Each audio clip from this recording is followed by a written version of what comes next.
Alameda Snace School Board meeting for November 14th, 2022 to order.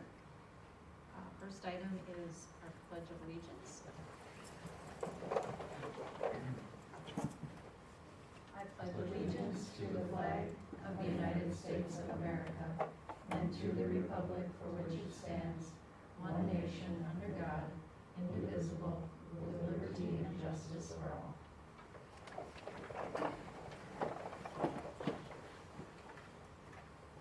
Next item is roll call of board members. Start with Director Zempel. Zempel. Don Odegaard. Sharon Rupp. Jeremy LeBlanc. Amanda Lisi. Ron Winter. Thank you. Tonight, I have no changes or corrections to the agenda, so for item number 4, is there a motion to approve tonight's agenda? Motion to approve by Zempel. There's a motion, is there a second? Second by Odegaard. There's a motion and a second, any discussion? Hearing none, all those in favor say aye. Aye. Opposed, no. Motion carries. The reading of the Wyoming mission statement will be done tonight by Director Zempel. Our mission is to provide a caring environment of high expectations that prepares every student for a successful future and instills the value of learning. Thank you. Next item is public address to the Board of Education. Hearing none, we'll move on to item number 7, consent agenda. And those items are approval of the meeting minutes for October 10th, 2022, approval of payments for claims, approval of finance report, and approval of enrollment report. Is there a motion to approve? Motion by LeBlanc to approve. There's a motion, is there a second? Amanda Lisi or something. There's a motion and a second, any discussion? Hearing none, all those in favor say aye. Aye. Opposed, no. Motion carries. Next item is reports, and we'll start tonight with Burt Rainey Elementary report and Mrs. Hanson.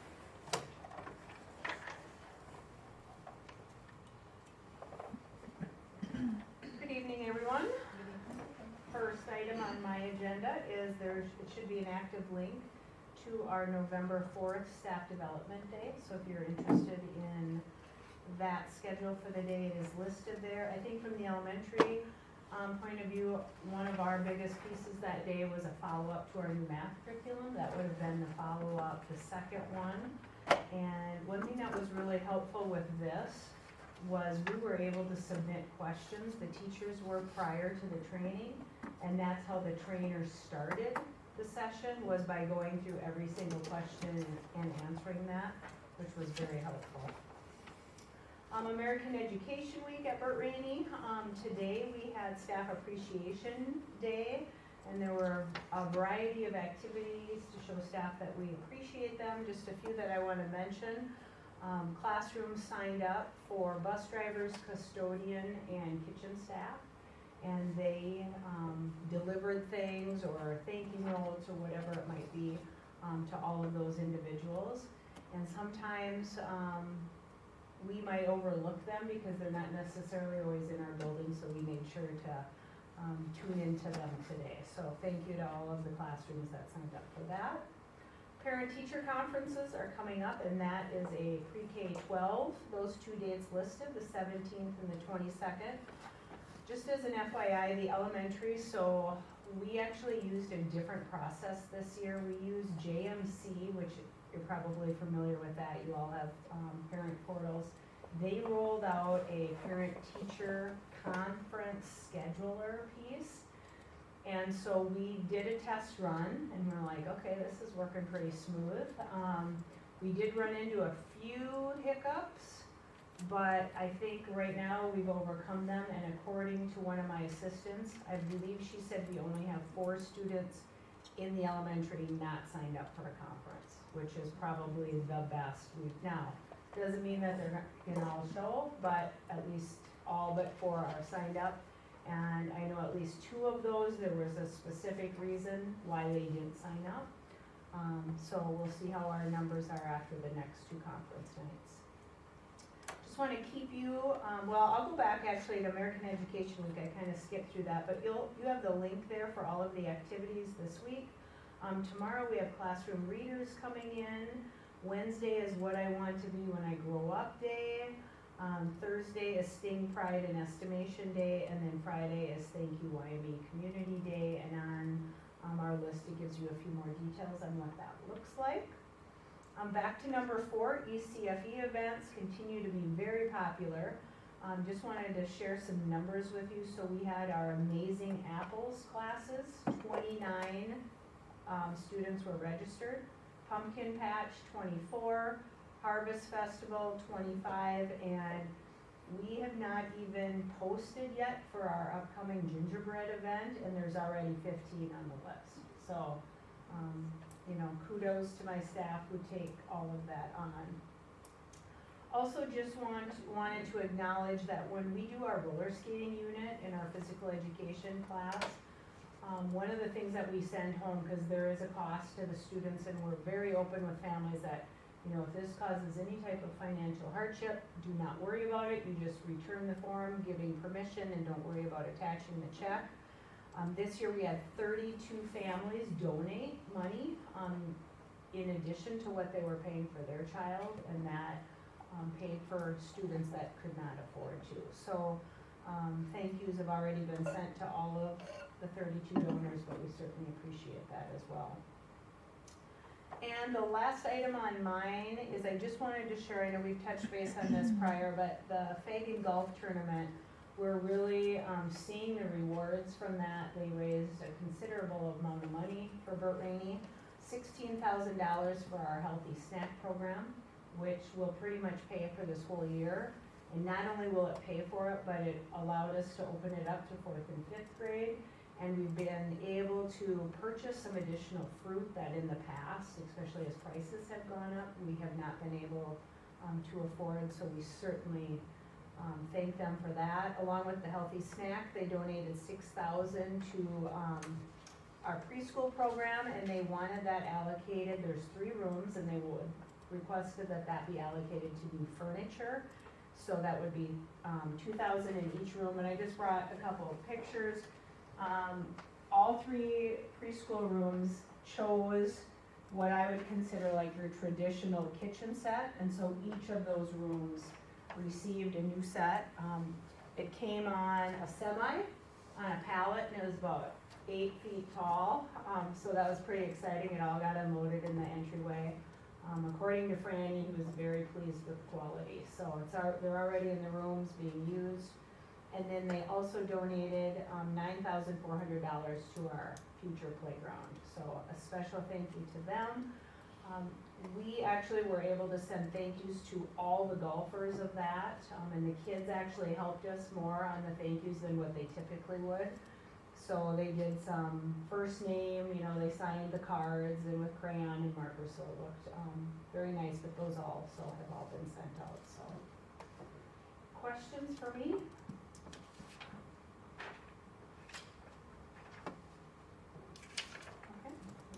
Okay. Thank you. Thank you. So I would like to read the things that are requested at BRE, some things that are needed. They're requesting microwavable macaroni and cheese, microwavable soup, winter mittens and gloves, spiral wide line notebooks, composition notebooks, Kleenex, Sting shirts size 5 through 8, which would be like a youth extra small, small and medium, and then manual pencil sharpeners. So if anyone can assist with those needs, that would be greatly appreciated too. So then next we have the Miami Middle School, High School Board Report with Mrs. Anderson. So just to cover a few things that have been going on, we had our Veterans Day program this last week at the Inspector World War II Museum, which went really well, and they got to hear from a 100-year-old Navy ace pilot, Donald McPherson, and it was just a really good program, and our students did phenomenal at that program as well. And then a few other things that have been going on for our kind of our college and career readiness category. We had an opportunity for students to go to the U of M for their American Indian Admissions Day, So we took a group of kids down there that signed up. Student juniors took the ASVAB recently, and so that's kind of a skills and aptitudes test, which really kind of helps. It shows kids different job career opportunities that they kind of can meet up with depending on, you know, their skills. There actually will also be an individual coming in December that can help go through some of those it's a career seminar exploration opportunity. And then the seniors had an opportunity earlier this fall to take go to NDSU and MSU Moorhead for a college visit. And then also this month they had representatives in our building that students were able to visit with. At last week at SMSU, there was a college event, the Major Madness, and this was kind of geared towards first gen students, and then also we took some of our Indian education program students and the Hispanic programming students. That was an option for students to sign up for. As Lisa already mentioned, this week is American Education Week, so we have different goodies that we have in the staff lounge for staff appreciation throughout the week. And then parent-teacher conferences on November 17th and November 22nd, and we're doing kind of two different versions here. On the 17th, we're going to have the gym set up, the gym and the upper level set up with teachers all around there, and kind of then it's a one-stop shop, if you will, for parents to be able to go and connect with the teachers. So that'll be on November 17th, and it's a first come, first served style. And then on November 22nd, we're gonna have teachers remain in their classroom, and then parents will go around to the classrooms to visit with who they need. And again, first come, first serve, and kind of doing both of the different ways just to kind of get a feel for, and then I plan on kind of getting a reflection from staff and parents on their preference of what they think. You know, obviously they would have only probably attended one, but just to get their feedback on the one that they went to, and just better plan for the future for what style is best for our community. And that is all I have. Any questions? So when you say first come, first serve, is there a time limit then for each one? Or Yeah, when I do mean, we we're kind of looking guide? at, and, you know, and I included that in the email to try and limit to 10 minutes, you know, no more than 10 minutes. If there is one that needs to be longer than that, then we would just ask that the teacher and the parent maybe set up another meeting that they could do that. Just knowing that, you know, some of the teachers have, you know, 90-some kids, and we wanna try and give everybody that opportunity to touch base with the teachers, so. Yeah. Anyone else have any questions for Mrs. Anderson? And what's the time range for the conference wing? Yeah. 3:40 to 7:40. They come, they don't need a time, they can just, like you said, just come. And then, you know, it'll be just a natural line will form, so, you know.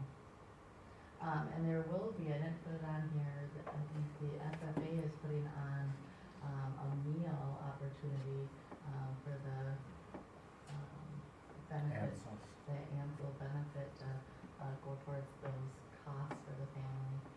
So that would be an opportunity for parents to stop in if they would like for that, as well as staff right after school to stop in, and free will donation style, so yeah. Thank you so very much. Thank you. The next report is district report with Mr. Schneider.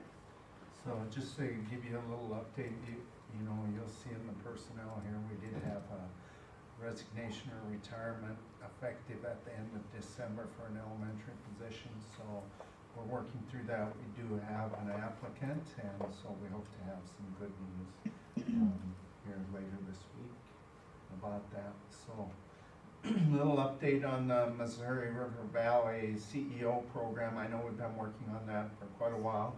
We were a little nervous we wouldn't reach the threshold that we needed, which was 35 investors, and we actually received 37 of them.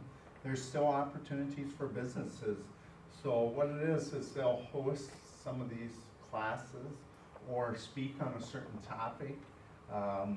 And it does not have to necessarily be a business, it could be a county office or something like that. So there are still opportunities. Biggest things we'll start working on now is application of students. Students have to apply for the position because we're in a limited number of seats. We'll see if that's a hindrance to anybody. And then obviously trying to hire an instructor and what that might look like. So MSEA contract mediations, we can't share the details of it because they haven't voted on it yet. But we have a tentative agreement. They vote on it tomorrow night. And so then if it passes tomorrow night, then we would have a contract in your hands or for approval at the December board meeting. Curriculum Advisory Committee, both Jeremy LeBlanc and Matt Zempel have volunteered for that. We could have a total of 3 on that. If you recall, that was something that's been in policy, probably hasn't been instituted a lot or utilized pretty heavily throughout the past few years, but our intent is to have quarterly meetings or 4 meetings throughout the year and provide lunch. We have about 13 or 14 participants so far. We're struggling to get some students involved in it, but we'll continue to work on that. We do have a bunch of parents and a couple teachers, so yeah. MSBA Leadership Conference, I don't know, Denise, did everybody get one of these or see one of these, maybe got an email? What she did is she signed us all up for rooms, so if you're not intending to go, you gotta let us know, all right? So, maybe that's overly aggressive, but I'd like you all to go. Action plan, our emergency action plan review. We did meet with our Sheriff Bill Flayton, our SRO Mike Toole, and our Granite Falls Police Chief Brian Strufford to go through this. We had a great conversation. It was good to communicate and kind of problem solve with that.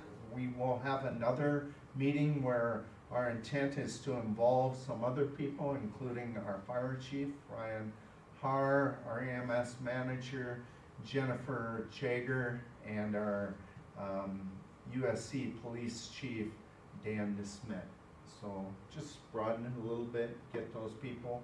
Those people would be not necessarily involved in the major part of the school, but they will be a resource for us, especially for traffic control.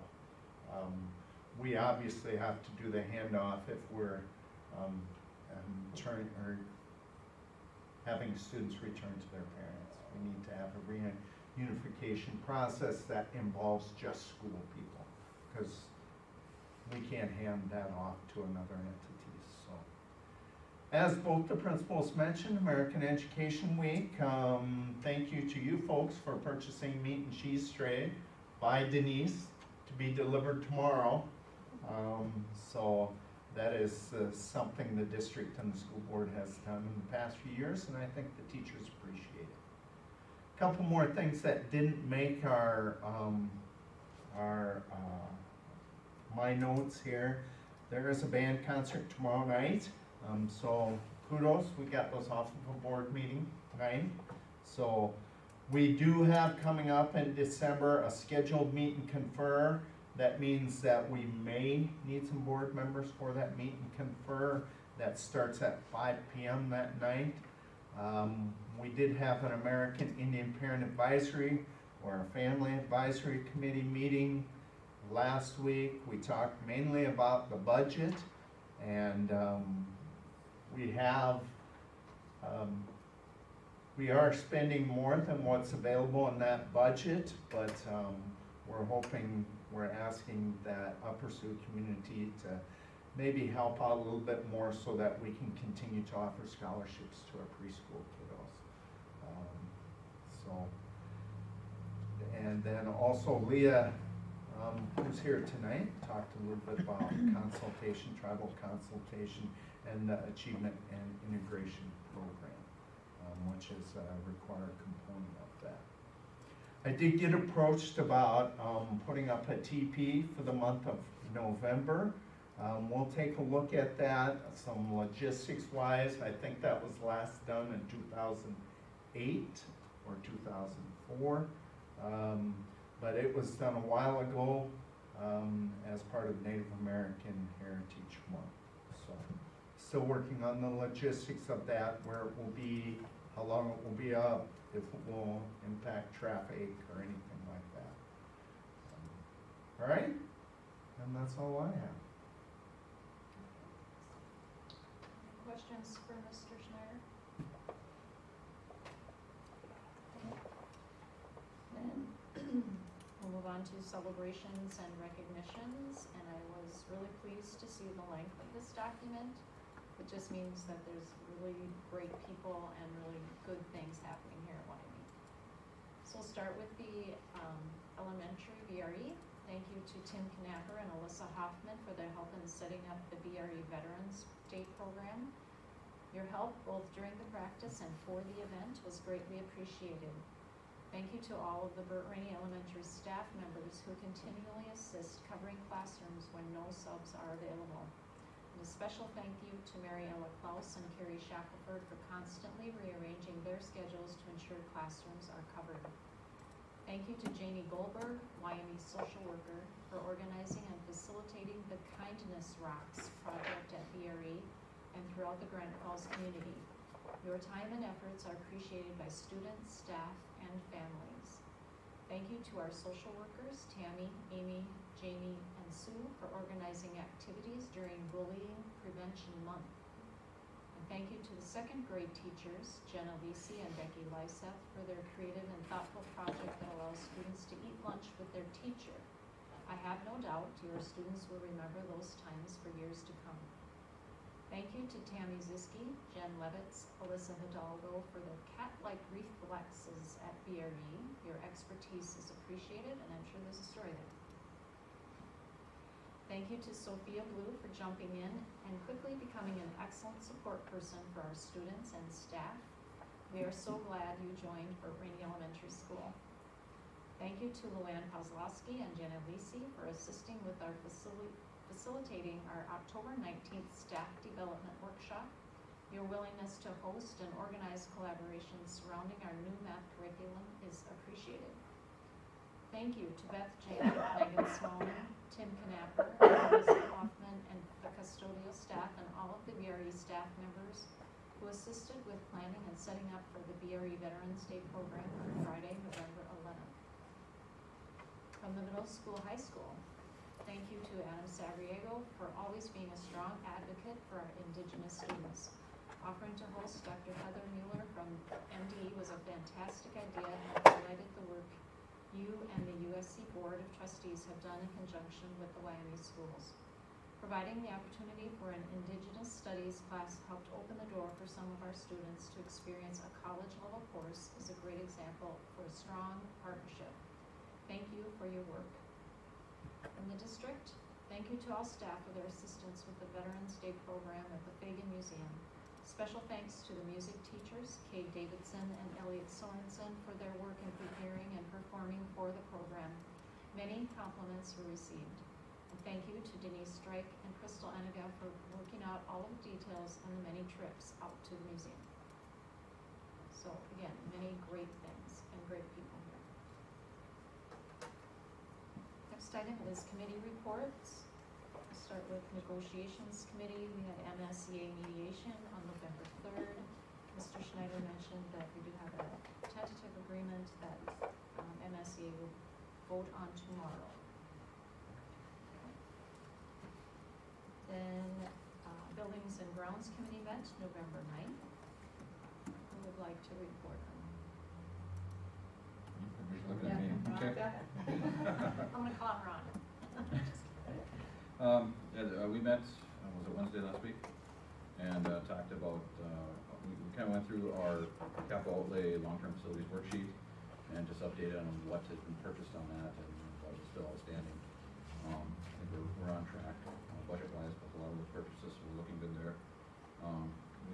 fire alarm issues, with our system that we're trying to work through with our vendor, Summit Fire.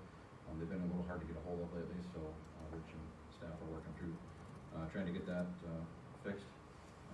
We had some project updates at the door that would be, leads to underneath the 1980 gym there, by where the cafeteria door is, the one that goes out to where the ramp and the driveway would be.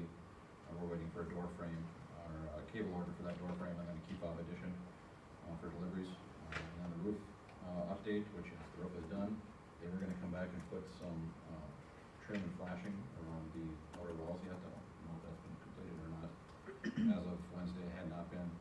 And then, the plumbing at the BRE staff room is complete, is that correct?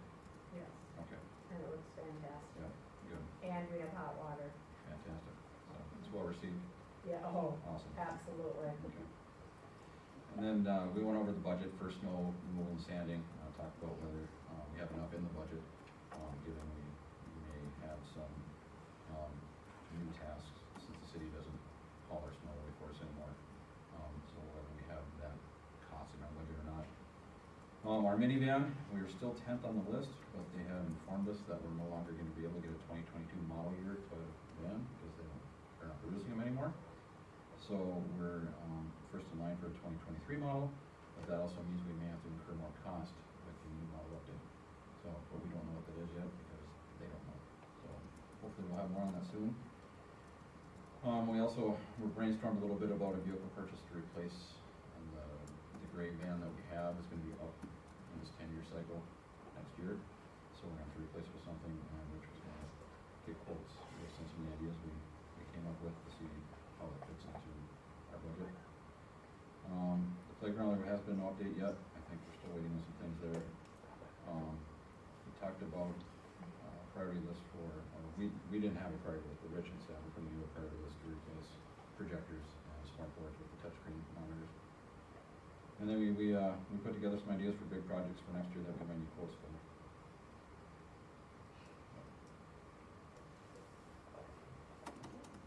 Thank you. Any questions for either of those reports? Then we'll move on to World's Best Workforce Report. Mr. Schneider presents this. Okay, I'll bring that up on the projector here, but you folks should have access on board book. Just to kind of give you an update, obviously, or we have gone through this a number of times. This is an annual requirement. Please, I don't want to gloss over anything that you're particularly interested in, but there are 5 areas that we need to report upon, and because we are an achievement and integration school, we must also integrate that as part of this report. So, if you recall from strategic planning that we just completed, we did not make any changes to our mission, vision, or belief statements. So those all remain consistent as we updated this. So here are the 5 areas that we'll talk about. We do, just to kind of break it up a little bit, the first 2 are kind of related a little bit more to the elementary, so Lisa will take those first 2, and then the rest of us will take a team throughout. So World's Best Workforce Area 1, all students ready for school.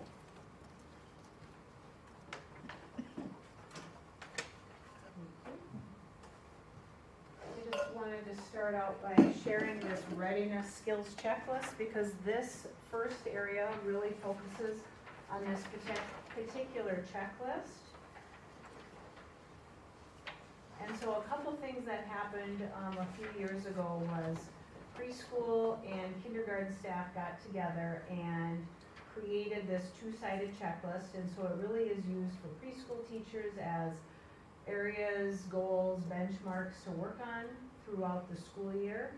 And what we ultimately end up with is a score of our incoming kindergarten students on where they're at on this particular form. Now, I will say, there are many variables to this, and so sometimes it's really hard to compare the data, because we had, for example, so last year, we had 51 incoming kindergartners. However, only 35 of those students were assessed in May of 2022. So that means as a preschooler, the teacher goes through this check, list, determines what the child knows, meanwhile they've worked on this all year. So when you think of that, that's 16 kids that are not accounted for. 35 were assessed, 16 are not. And the reason for that is those 16 were not in our Little Stingers program, nor were they in our Head Start program. So it's data that we look at, but it's not black and white. So those 16 kids, they're kind of sitting over here because we don't even know who they are, or if we have their names, they're just on a list for coming into kindergarten. They could be students that are full-time at Puddle Jumpers, they could be students that are full-time at a daycare with not participating in our preschool, and then they could also be new families moving into the area, or a family that has just opted not to participate in preschool. So you have that piece. So what we do then is we really look at what are we providing to our kindergarten students. And so of the numbers, so I'm going to mainly be talking about the 35 students out of the 51 that were ours. And the other piece to this is the state requires a report be submitted on June 30th of each year. So that really creates more confusion on those numbers, because when I went back and looked on like student names, so there were students that went to preschool that were on the kindergarten list, and then mom and dad changed their mind in July. So right away, then technically they shouldn't be included in this data, but they are because it was due June 30th. And so we didn't find out until after. Then what ends up happening is, so we had those 16 students who did not attend preschool here. Prior to this summer, what we would do is they'd come into school and we would have one of our title teachers assess them within the first 2 weeks of school. Find out what they know, where they're at, because regardless of this report or any other state reports, the teachers still wanted to know what they knew. This year we took it a little different method. We actually invited all of them in August, and one of the kindergarten teachers did the screening. So she got to meet some of her incoming students, plus we had the data before school started, and it did not take away from classroom time. That was very helpful. But again, that data is not included in this because it's after the fact. But I just wanted to fill in the fact that even though those 16 students were not assessed by this data, we did later get their information. 16 is very high. I believe the year prior, I think it was 18, and what we saw were parents that did not enroll their children in preschool during COVID. A lot of parents, understandable, didn't want to pay tuition if we were going to be distance learning. And so now, prior to COVID, it might be 5 or 6 only. So typically we did not see that double-digit number. But I do anticipate as the years go on, especially now with our preschool bursting, that we will continue to see those numbers increase in May so we can get a better picture. So questions on just any of that data, the 65.7% basically comes from, we assessed 35 students, 23 of those students scored 80% or higher. And that gives us that 65.7%. And one thing that Mr. Schneider and I have talked about is we look at that number as, how are we doing with our preschoolers? Are they ready for kindergarten? It isn't a judgment on any other preschools outside of Little Stingers. It is, and we also are really lucky because Head Start also works with us.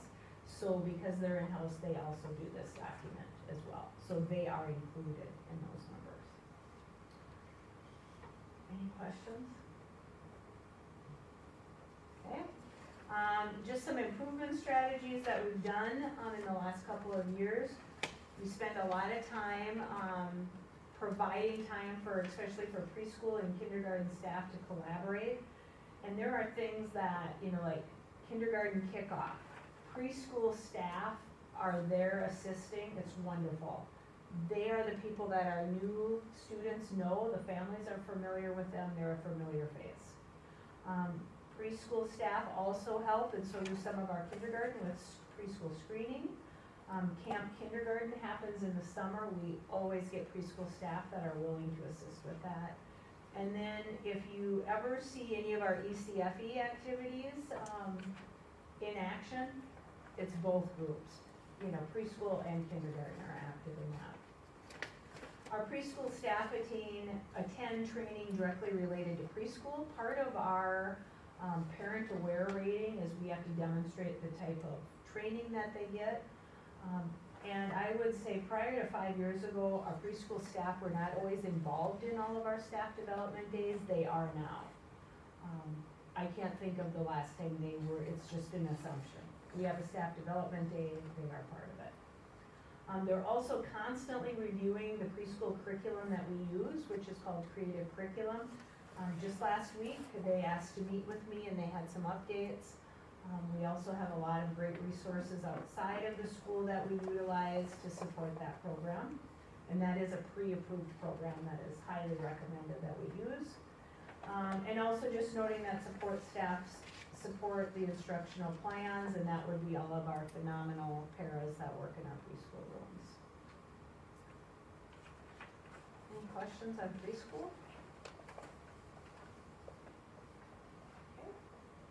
Moving on, the next area is all students in 3rd grade achieving grade level literacy. And our goal is that 50% of students in 3rd grade will be proficient on the reading MCA. And keep in mind that to be proficient, you either have to meet standards or exceed, and they add those two categories together. So you will see where our percentages are. Our numbers certainly are not where we would like them to be, and we are constantly looking for improvement strategies. I think a few things that are happening right now that we're really excited about would be our letters training. We now have 11 teachers that have either gone through the training or are currently going through the training. And also with the addition of Stacy Hins as our instructional coach, she has been working, she actually primarily works with 3rd, 4th, and 5th, but she is able to hit that 3rd grade section as well for different strategies. The other piece, some other improvement strategies, our QComp goal that the QComp Council determined aligns with the goals of this particular program, World's Best Workforce. We also collect and analyze MCA data and compare it to historical data just this fall. I believe it was on our October 19th day. We had a fairly heavy-duty data review in the elementary. And what we did there was we did not group by grade level. We actually grouped them. So at a table, it might be a preschool teacher, a 1st grade, a kindergarten, a 3rd, maybe a 5th. So we had a variety of people at every table. And we had different tasks as we went through the data. And then what we really looked for is trends. What are some areas of weakness? What could be some reasons for those weaknesses? And then ultimately, what is some action planning that we can do to help support those? Our PLC time, which is also 28 hours, is used to review and promote various forms of accountability and improvement. And our literacy team is back in action, fairly strong, and they are reviewing a variety of practices that relate to literacy. So questions on the 3rd grade. And just a reminder, 3rd grade is the first group that takes the MCA test in the spring. Yeah, so we use kind of STAR test to monitor it before that. Absolutely, yes. Early lit and then STAR test. What are we doing in the prior grades to help identify students that need more literacy assistance? Great question. One of the things that we've done in each grade level, we have, I would call it it's basically an assessment list, but it's all part of either our literacy plan or our dyslexia plan. So by grade level, we have data, documents, and it's very specific on what we do in each grade level. So for example, I was actually working on 3rd grade today. They do our STAR reading and math 3 times a year, but they also now are doing another assessment which we are learning about through our letters training. And so this is the first year that we have done that, and that is giving them a lot of insight. Right now, they're spending a lot of time looking at that. And that's pretty similar in the younger grades. We have things such as letter recognition assessment, beginning sounds recognition, and then those are the things that our small groups, including title, also focus on. Other questions? Do we have any other new programs or anything else that we're doing to address the? I think right now letters is a large initiative.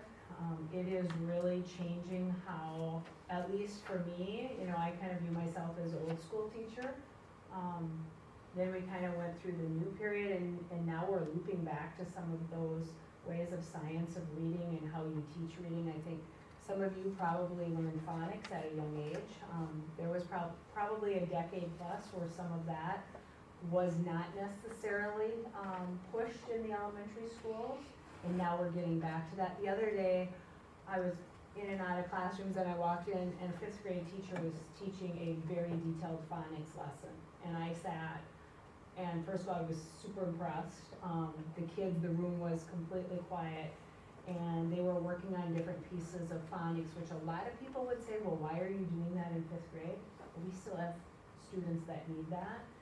And it was fairly in-depth, but they were picking up on it, and I've heard conversations. So I think letters would definitely be at the top. And we're seeing that special ed, primary, and also our upper grades as well are utilizing that. So it's exciting. Letters has brought us a lot of new resources. So other questions? Okay, thank you. All right. I'm going to talk a little bit about the achievement gap. So when we talk about achievement gap, that's the difference between members of this group and the non-members of this group. A great example is American Indians and comparing their MCA 3 reading scores to American Indian. So if we take a look at that, now I'm going to share a document with you if you're not a mathematician, this might make your chest hurt. So this is actually how I figure out our achievement gap. It is really old school. There's nothing automatically done for us. I take and compare those two groups. All those codes, those colors mean something. Red means that that group is actually lower than the other group, and so as you go across there, I'm not going to have you interpret this data, all right? I'm just going to give you what my summary was, all right? Because there's some things that if you're not very in tune to dealing with statistics, that you won't realize that you will misinterpret. So we'll go back to this document. I'll get to the right page here. So the American Indian, the gap increased by 1.4%. So that's not good. That means that the non-Indians performed even better than our Indians. So the gap increased by 1.4%.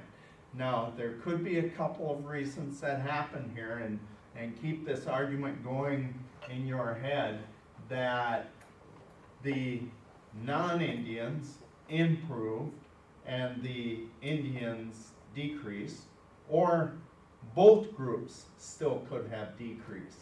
Now, we know from Lisa's result that that's probably what happened, because she gave you an example of 3rd grade, and that we did actually tail off a little bit with our MCA scores. So keep that in mind, because as you look at the free and reduced lunch, that gap there decreased, which is a good thing, sort of, except that our everybody decreased, and the actual free and reduced lunch count actually held steady, but the non-free and reduced lunch count decreased even further. So very complicated, This is how I interpret it, because we really aren't given any guidelines on how to do that. So, bad is if they increase the gap, means it got worse. Good is if we decrease the gap. But understand that decreasing the gap may not be the panacea that we're hoping for. All right? Sorry, hopefully I didn't make that even more complicated, but. All right, then the next area is all students career and college ready, and Gina is going to talk about this one. Alright, so this is, I got a question quick before we continue. So the data you just shared, Rich, is that a snapshot in time or is that over? Nope, that's a snapshot in time. Yeah, because, and my fear is, so you know I'm a graph guy, I would put that on a graph if I thought it would mean much to us, but it's going to dramatically move up and down. The trend data is not gonna be that useful. Okay. Our goal is to decrease it, and hopefully over 10 years, which is too late for each individual class, we're gonna see that. Sorry, Jan, thank you. so, this area for all students, career and college ready by graduation. So the goal then is that the percentage of students completing grade 11 will earn 2 or more college, or career tech ed or college level classes will increase from 80% in 2020 to 90% in 2023. Last spring, the number was 83% for our grade 11. So not quite at that 90%, but hopefully we'll keep this year moving towards that. In 21, the previous, just as a reference back, it was 86%.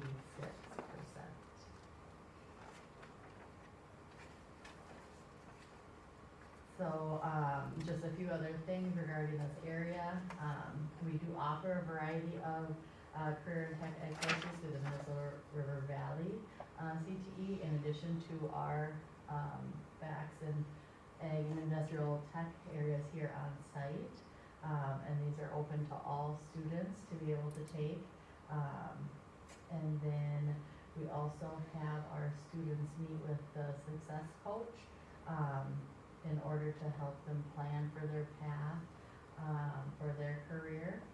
And then additional events that we offer the students to participate in for, whether it be maybe some of the tests that we do to showcase some of their areas of skills, or some of the college visits, the career, visit opportunities that we have for our kiddos are also areas that we use to try and help them be college and career ready.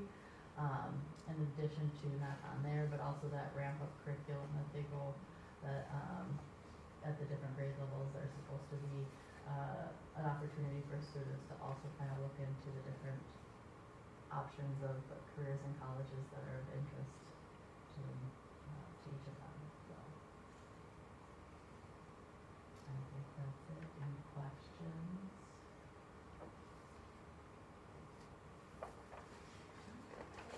Next one I'll take is graduation standards. Historically, we have been above state average, as you can see from the graph on that.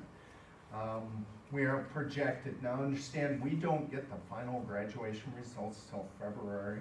So this past spring, we're projecting that we're at 100%.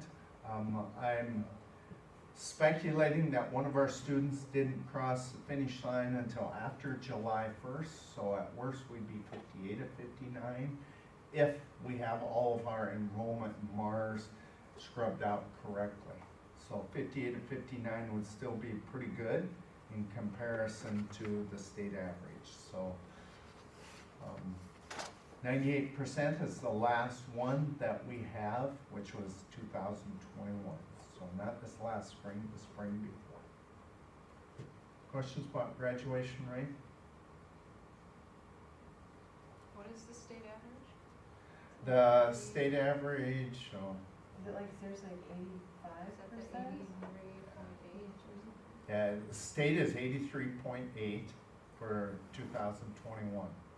And so we're at, for that same time period, 98%. So pretty good. And that's all students. So getting them across the finish line. All right? Leah's going to talk a little bit about achievement and integration. Hi, everyone. So just a little bit about my job and running the Achievement and Integration Grant. Our goal is to pursue racial and economic integration. We want to increase student achievement. We want to create equitable education opportunities and reduce academic disparities based on students' diverse racial, ethnic, and economic backgrounds. I like to read all of those because it's a good reminder for us to just kind of remember the purpose of the grant and why we receive it. Every year, we receive our funds as an estimated amount of funds, and then it's based on our October 1st enrollment. We receive the funds, the exact language they use is the protected class. So if we have 20% or more students of color, we are considered a racially isolated district. Those are our protected class students. And then we're considered a racially isolated district. And so it's almost like we're as if the host district, we're not hosting the program, but schools who are in YMIC with us are required to work with us specifically in order to do any events. So they would not, like Canby would not be able to go off on their own and do an event and receive YMIC funds or Achievement Integration funds. They have to work with YME. So with that, that's why we partner with all of our schools that they say neighbor us. So we are the only racially isolated district. But the other schools that we work with are Canby, Dawson Boyd, RCW, Lakeview, and Minneota, and then we do one event with Ivanhoe in the spring. Some of the events that we did last year were and even through it all, we still pulled off some events. This year we're running all of our events, but some events we pulled off last year were our junior college trip. That's the event where there's 5 buses and they all go to different locations, a 2-year and a 4-year. And that last year we added Morris as a really strong component to that, as a lot of our students have different opportunities there. And so Morris and Alec Tech was a combined one, and that seemed to be a good shift that many of our students loved. We did an Indigenous Art Day. This was a little bit new from what we did in the past, but we worked really hard with our student representative committee, and they designed the day, and then we brought in 10 Indigenous artists that shared their skills with the community. And we brought, and then all of the schools came here. We're still planning to move forward with our second version of it, and we're hoping to have it out at the Upper Sioux community, at their community center there. And we seem to keep getting support around it, so that one's going well. We were asked by the counselors to add on a senior college visit, so normally those were combined, but they wanted maybe just to separate them so students got more opportunities. So in the fall, we did a senior college visit to the U of M Morris, and that was offered to all of our students. This year we went to NDSU in Moorhead, because that's such a long drive and students never get to get up there, but yet a lot of our students go there. So we tried that one out this year and it went well. And then we always do the Career Expo. That last year we did it for 10th and 11th graders because they didn't have the opportunity because it was canceled before. So we gave it to both of them. We also did the SMSU College Fair. So that's where you bring all of your students and put them in a gym, and there's colleges everywhere. And they get to go and just kind of check out what type of programs they have there and ask questions. We always do the Minnesota West Career and College Day, so that's all of our 9th graders go over to the Minnesota West campus. This last year was at Canby, so they just get to rotate and explore all of the programs that are there. So they're famous for their wind program, their dental program, their electrician program, and I think plumbing as well, and carpentry. So our students got to go check those out, and then in the spring we did the Petrobras trip with our 6th graders. So that was still kind of coming out of COVID. We brought events back, and then this year we have already done 7 or 8. So we're moving strong, and then we're just in a little bit of a winter lull, and we'll go back up in the spring again. So any questions on that? All good stuff. Yeah. And next slide. This one, Mm, the three goal, That's the same one. okay.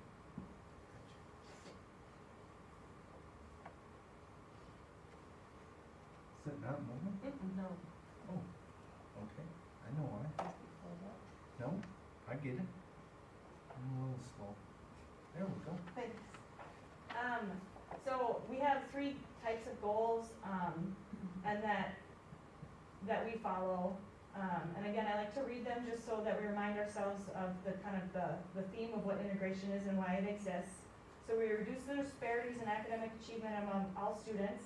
We reduce this disparities in equitable access to effective and more diverse teachers. And then we increase racial and economic integration. So we're just closing out our plan for this year, for the 2020-2023 plan, after the last 3 years, and then we're in the planning process with a new plan. So that will be something new that I've never gone through that process before, but I meet monthly with the counselors of all the schools. I feel like it's really important to engage them as much as possible, as they're the ones connecting with the students the most with these events. And they know kind of the heartbeat of what students want and what they're hearing them say.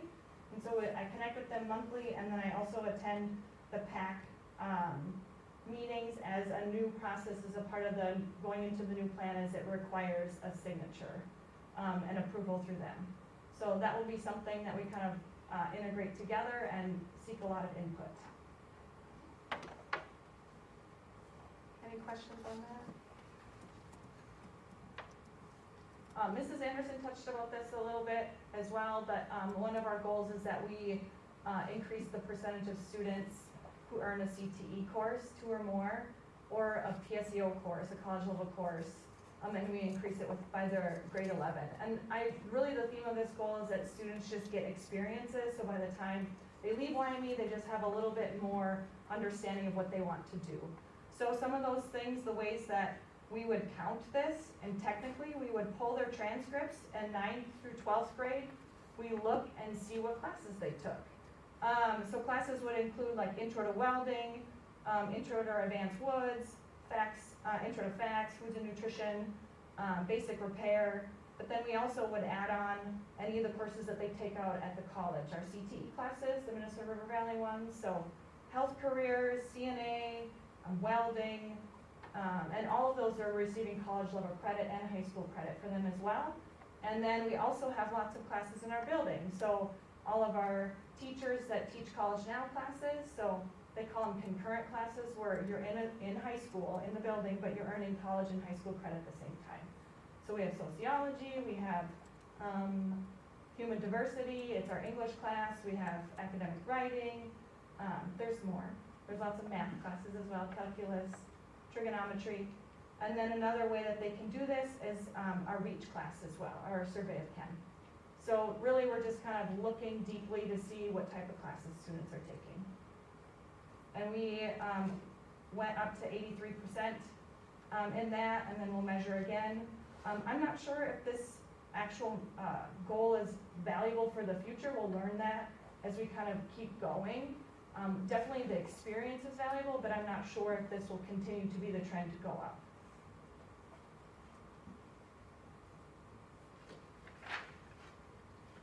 So the next goal is all students of color will have equitable access to experienced in-field and effective teachers.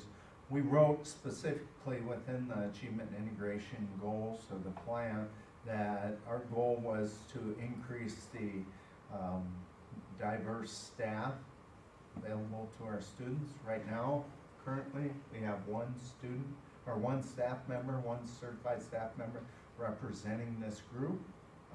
So that's always been a challenge for us to hire diverse teachers. But we do have one teacher right now this year. And also something that we offer as well through the Minnesota River Valley CTE, they always like to kind of talk about how career and technical trade, but something we also want to strongly encourage is just people coming back and being educators. So Last year, we had no students actually interested in this course. That was kind of across the board with all of the schools that are in the CTE. But this year, we have 6, which is really great. And usually it takes about 8 to run a course, so they'll be running it this year. Sometimes if you don't get enough enrolled, they won't run the course because it's not cost effective. So that's really good news for our students. We have students wanting to come back to be teachers. Other CTE classes that you guys know about are our CNA class. We have 10 in it this year. Our Intro to Healthcare, we have 3. Welding, 3. Linemen, our students are actually going to be directly in the class with other college students. Normally it's just high school students. They didn't have enough students, so they wanted to get creative because we have 3 students that want to be linemen, so they're going to be with college students. So that will be an interesting experience and good for them. And then we have 2 thus far in our CDL class, but sometimes that goes up really fast at the end. Any questions on that? The CDL thing is pretty recent, really. The last 2 years is when we started really tackling that transportation has become a big issue. There's an ebb and flow of transportation just with different regulations and how it's changed with licensing.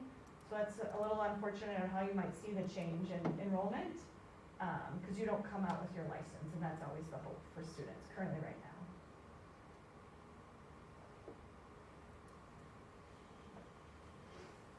So then our third goal here is, this one I have our third achievement goal, the percentage of American Indian students in grades 3 through 8 who are proficient on the MCA reading test will increase by 3% by the spring of 2023. That's actually what's in the plan written. I guess most of us here would say that's a horribly written goal, but that's what's in there, and so now we have to live by it. Unfortunately, I have the least amount of faith in these calculations because that number does not actually appear in any of our MCA data. We have to go through and pull this number. And part of the things with our American Indian population is they can self-identify. So they may self-identify, and we may not know that information. So that's just how this works, but as you can see, our baseline data was in 2019. We grew or improved to 2021 and did a little regression there in 2022. All right? Like I said, least faith in that calculation. But Stacy and I spent quite a bit of time trying to figure that out. So how do we address this? That our Native American students, our Indigenous students are struggling in reading. So we, at BRE, we use what's called an academic intervention specialist, and this is funded through our achievement integration dollars. And what we're trying to do is target those areas of literacy by trying to provide Tier 2 and Tier 3 interventions. Tier 1 instruction is like classroom instruction. That means 70 to 80% of the students get it regularly in the classroom. Tier 2, students need additional assistance and are likely to get back on track fairly quickly. So that's probably anywhere from 10 to 15% of the students in a classroom. Tier 3 is intensive assistance. That's about 5% of our student population. Now, a lot of people will assume this is referring to special education. It is not. This is really outside of the scope of special education. So special education students are considered part of that. So, because if the interventions provided on an IEP are provided sufficiently, those students in theory are going to accomplish at the Tier 1 level. That's 70 to 80%. Okay? Questions about that goal? Those strategies to support that goal anyway? Okay. We get this information from what's called the Minnesota Report Card, and I'll quickly display that up here, cast it. And you can see this is what's called the Minnesota report card. Normally, this is where you'll come to. It wouldn't have Yellow Medicine East up there. It would have the state data in there. You'll enter the name of the school that you want to check out. Maybe you want to compare us to Lakeview or somebody else. That's all on the Minnesota report card. All of this on the left side is hyper buttons. The data we're talking about with achievement, test results are under our students mastering standards. So right here on the left, then you open that up and then test achievement levels, test results, and participation is the area that you're shooting for. All right, and I can enter over here. I can say, instead of statewide, I could say Lakeview. Type. And that will allow us to compare ourselves to, say, Lakeview, Lakeview School District. And then we can compare their data to our data. All right? So that's something, if you're sitting there watching football and you're really dying to know how we compare to other districts, that's good information. All right? So this information will be uploaded into, we will call that the report. It's actually a hyperlink of information that we have to upload. Stacy will do that here. It's due by December 15th. This will also be put on our website as is required. And it will also be, we'll cover it briefly. We don't want to go too in-depth with our curriculum advisory committee, but we'll also discuss it at that point. Questions about World's Best Workforce Report? And this address just reading, not any other area like math or science? Correct. It's based upon those 5 areas, and they highlight reading, literacy. Because really that's broad strokes. We don't want to minimize math, but broad strokes, literacy and reading is the tool for getting yourself ahead. So.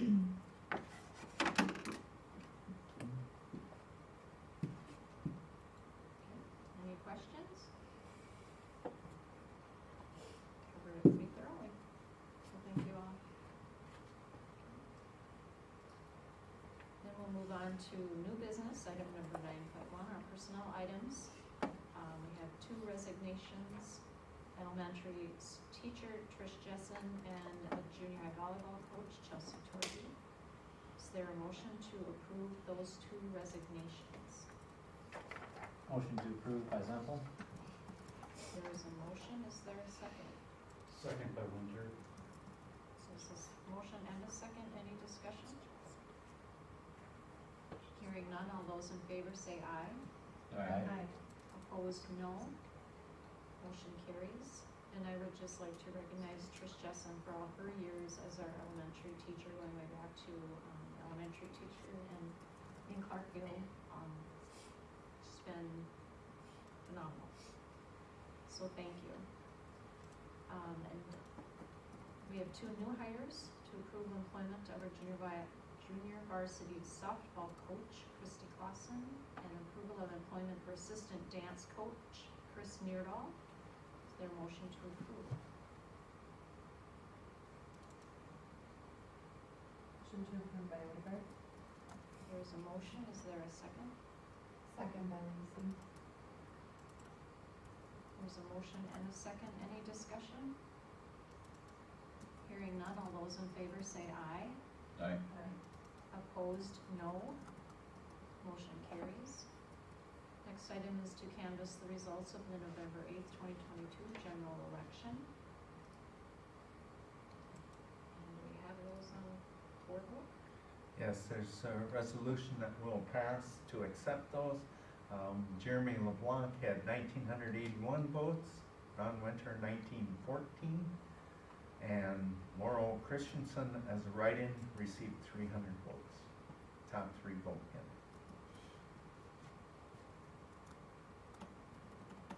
So this is a resolution to approve those? Correct. Okay. So is there a motion to approve that resolution? Motion by Odegaard to approve the results of the November 8th, 2022 general election for the school members. There's a motion, is there a second? Second by Zempel. There's a motion and a second, any discussion? Hearing none, we'll do a roll call vote. We'll start with Director Zempel. Matt Zempel, yes. Dawn Odegaard, yes. Sharon Rupp, yes. Jeremy LeBlanc, yes. Billy C, yes. Ron Winter, yes. Motion carries. Item number 10 is policy update. There's no update. I believe we have a meeting coming up Wednesday. Yes, I believe. correct. No items under discussion. Correspondence, the MSBA Leadership Conference, and I do recommend everyone, if you possibly can go to that, it is really a great conference. So that leaves our upcoming events, American Education Week, November 13th through the 19th, Policy Committee meeting, November 16th at 5:30 p.m., Curriculum Advisory Council meeting, November 21st at 5:30 p.m., early dismissal on November 23rd at 1 p.m., Thanksgiving break is November 24th and 25th, Finance Committee meeting on November 30th at 5:30, early dismissal for staff development on November 7th at 2 p.m., Buildings and Grounds Committee meeting is December 7th at 5:30. Our next board meeting is December 12th at 6 p.m. and Christmas break December 23rd through January 2nd, 2023. And is there anything else? Hearing none, I will call the meeting adjourned.